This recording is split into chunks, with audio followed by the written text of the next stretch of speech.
2005 Isuzu NPR headlight switch that I just replaced. Everything works on it but the low beams. Okay, high beams are on. Let's go around to the front of the truck. All the high beams are on. As I come back around, hit the low beam switch, lights are on.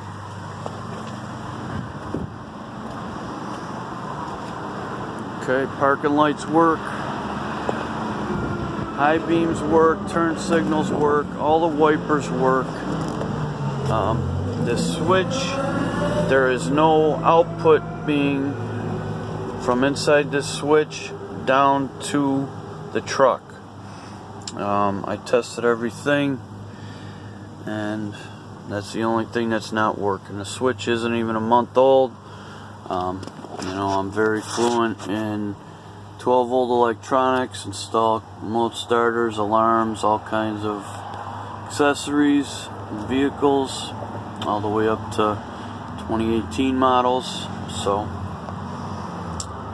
that's that.